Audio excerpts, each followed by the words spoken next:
Hello everyone, I hope you all are well and welcome back to my YouTube channel Trending IELTS. My today's topic is describe something that surprised you and made you happy.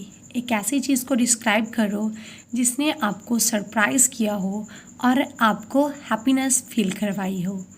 And the bullet points for this cue card are what it was, कौन सी वो चीज़ थी, who did this, किसने ये surprise दिया आपको, how you find about it, और आपको कैसे पता चला, एंड व्हाट यू डिड, तो आपने क्या किया, and explain why it surprised you and made you happy, क्यों उस चीज़ ने आपको सरप्राइज़ दिया और आपको हैप्पीनेस फील करवाई.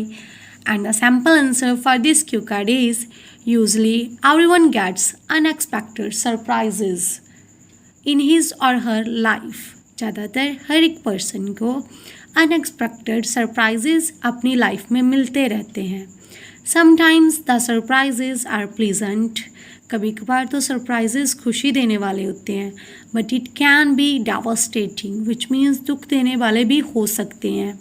आई have also get numerous surprises in my life, मुझे भी काफ़ी ज़्यादा सरप्राइजेज मिले हैं मेरी लाइफ में. But here I am going to talk about a thing that surprise me almost 4 years ago. मगर यहाँ पर मैं एक ऐसी चीज़ के बारे में बात करने जा रहा हूँ जिसने मुझको सरप्राइज्ड फील करवाया ऑलमोस्ट 4 years ago, 4 साल पहले. Actually at that time, actual में उस टाइम पर माई 10th class board exams were over, मेरे 10th क्लास के बोर्ड एग्ज़ाम्स जो थे वो ख़त्म हो गए थे. I was surprised to see that I passed the entrance exam of the renowned school of my locality. मैं सरप्राइज्ड हो गया ये देख कर कि मैंने पास कर लिया एंट्रेंस एग्ज़ाम जो कि काफ़ी अच्छे स्कूल का था, मेरी लोकेलिटी का. This surprise was given to me by my bosom friend Anjali. ये सरप्राइज़ मुझको दिया गया मेरी क्लोज फ्रेंड अंजलि के द्वारा. So here I have covered the first 2 bullet points. What it was, कौन सा वो सरप्राइज था, हु डिड दिस, और किसने आपको सरप्राइज दिया. Both the bullet points are covered and the next bullet point is how you find about it and what you did, कैसे आपको इस सरप्राइज के बारे में पता चला और आपने क्या किया. Although by burning midnight oil. By burning midnight oil is an idiom which means to stay up late at night to work or study. चाहे रात को जाकर स्टडी करके I revised the whole syllabus for entrance exam. मैंने पूरा syllabus revise कर लिया था एंट्रेंस एग्ज़ाम के लिए. Yet my exam was not well. फिर भी मेरा एग्ज़ाम अच्छा नहीं हुआ. I got confused to see the question paper. मैं confused हो गया क्वेश्चन पेपर को देखकर. I lost my heart, which means lost the hope. It is again an idiom to get admission in the school. मैंने hope छोड़ दी थी कि मुझको एडमिशन मिलेगी स्कूल में, which was my dream from my childhood for my senior secondary. जो कि school मेरा ड्रीम था मेरे चाइल्डहुड से ही मेरी सीनियर सेकेंडरी क्लासेस के लिए. I was sure about the result, so when the result was declared, I didn't check. मैं श्योर था रिजल्ट को लेकर, सो इसीलिए जब रिजल्ट को डिक्लेयर किया गया मैंने चेक नहीं किया.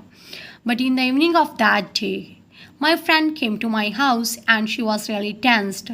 मगर उसी दिन की इवनिंग को मेरी फ्रेंड मेरे घर पर आई और वो काफ़ी ज़्यादा टेंस्ड थी. She told me that she cleared the exam but you lost it with just 1 mark. उसने मुझको कहा कि उसका तो एग्ज़ाम क्लियर हो गया मगर 1 मार्क्स की वजह से मेरा एग्ज़ाम क्लियर नहीं हो पाया. I fell down in the dumps. It is again an idiom which means extremely sad. And she told me to check the result and I refused. मुझे काफ़ी ज़्यादा सैड फील हुआ और उसने मुझको कहा कि मैं रिज़ल्ट को चेक करूं, मगर मैंने मना कर दिया. Then on his insistence, I checked the result. फिर उसने मुझको इंसिस्ट किया और मैंने रिज़ल्ट को चेक किया. The answer of the bullet point, how you find about it, is cleared. And now I'm going to give the answer of the bullet point, what you did, क्या आपने किया. I jumped out of my skin. It is an idiom which means suddenly surprised. मुझे काफ़ी surprise feel हुआ to see that I passed the entrance exam, कि मैंने entrance exam pass कर लिया है. My parents and I both felt on the top of the world which means very happy. मेरे parents को और मुझे काफ़ी ज़्यादा हैप्पीनेस फील हुई. माई फ्रेंड कंग्रेचुलेटेड मी, मेरे फ्रेंड ने मुझको कंग्रेचुलेशन विश की। And I thank to my friend for giving me such a big surprise, और मैंने उसको थैंक्स बोला कि उसने मुझको इतना बड़ा सरप्राइज़ दिया। We all went to stone's throw away which means at short distance restaurant to enjoy the victory. हम सभी लोग जो रेस्टोरेंट हमारे घर से थोड़ी दूरी पर था वहाँ पर गए to enjoy the victory, victory को एंजॉय करने के लिए। एंड हमारा लास्ट बुलेट पॉइंट है कि आपको सरप्राइज़ क्यों फील हुआ एंड आपको हैप्पीनेस भी क्यों फील हुई। It surprise me for I didn't have hope to clear the exam. इस चीज़ से मुझको सरप्राइज़ फील हुआ क्योंकि मुझको होप ही नहीं थी कि मैं एग्ज़ाम क्लियर कर पाऊँगा। But that moment was like a miracle for me, मगर वो मोमेंट मेरे लिए एक मिरेकल की तरह था, चमत्कार की तरह था। And was one of the happiest moment of my life, और वो मोमेंट मेरी लाइफ का सबसे हैप्पीएस्ट मोमेंट था। At that time my dream came true, उस टाइम पर मेरा काफ़ी टाइम का ड्रीम जो था वो सच हो गया। So it was a surprise that made me happy. So यही सरप्राइज था जिसने मुझको खुशी फील करवाई। And the sample answer is complete now. Now I'm going to give the answer of the follow-up questions. And the first one question is, how do people express happiness in your culture? आपके culture में लोग happiness को express कैसे करते हैं? And the answer is, in my culture, emotions speak louder than words. मेरे culture में emotions जो है वो ज़्यादा बोलते हैं वर्ड्स से. So if anyone is happy, then it can be judged from his or her broad smile. So इसीलिए अगर कोई पर्सन खुश है तो उसकी ब्रॉड स्माइल से जज किया जा सकता है. अपार्ट फ्रॉम इट, इसके अलावा people express happiness by giving party, celebrating with kith and kin, by cooking special dish and by going out. इसके अलावा लोग अपने हैप्पीनेस को एक्सप्रेस करते हैं पार्टी देकर, सेलिब्रेट करके, अपने फ्रेंड्स और रिलेटिव्स के साथ, कुछ स्पेशल डिश को कुक करके और बाहर जाकर अपने रिलेटिव्स के साथ. And the second one question is, do you think happiness has any effect on people and how? क्या आपको लगता है कि हैप्पीनेस का कोई इफेक्ट है लोगों पर और क्यों? And the answer is undoubtedly, happiness puts effect on human beings. Happiness human beings पर इफेक्ट डालती है. It changes their mood for better. ये उनका मूड चेंज करती है, बेटर बनाती है. Happiness decreases the stress level. Happiness decrease करती है stress level को. And saves everyone from getting victim of diseases. और सेव करती है हर एक पर्सन को डिसीजेज का विक्टिम बनने से. It also helps masses to remain optimistic. ये मासेस की हेल्प करती है पॉजिटिव रहने में. And the third one question is, how can people be happy? लोग खुश कैसे रह सकते हैं? And the answer is, people can be happy by reducing their demands and wishes. लोग खुश रह सकते हैं अपनी डिमांड्स को, विशेज़ को कम करके.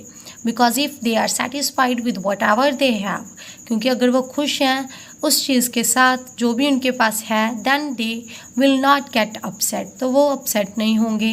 मोर ओवर, इसके अलावा by controlling the anger and by remain positive, persons can also feel pleasure by remaining positive. इसके अलावा एंगर को कंट्रोल करके और पॉजिटिव रहकर लोग प्लेजर को, हैप्पीनेस को फील कर सकते हैं. Doing yoga, exercises and meditation are the another ways to be happy. इसके अलावा योगा करना, एक्सरसाइज करना और मेडिटेशन करना, ये कुछ और तरीके हैं हैप्पीनेस को फील करने के. Fourth one question is it good for people to be unhappy और वाई? क्या ये अच्छा है लोगों के लिए दुखी रहना और क्यों? And the answer is, unhappiness gives birth to stress and tensions. Unhappiness birth देती है stress को, tensions को, which becomes the reason of various diseases, जो कि reason बनता है काफ़ी ज़्यादा diseases का. At the same time, इसके साथ साथ unhappiness doesn't let the person concentrate on their work. Unhappiness की वजह से लोग अपने काम पर कॉन्सेंट्रेट भी नहीं कर पाते. So it should be avoided. So इसको अवॉइड करना चाहिए. But sometimes negative emotions can help us to think about our lives seriously. मगर कभी कभार नेगेटिव इमोशंस जो है वो हमारी हेल्प करते हैं हमारी लाइफ के बारे में हमको सीरियसली सोचने के लिए. So it's our last follow up question. Now the follow up questions and the cue card both are complete.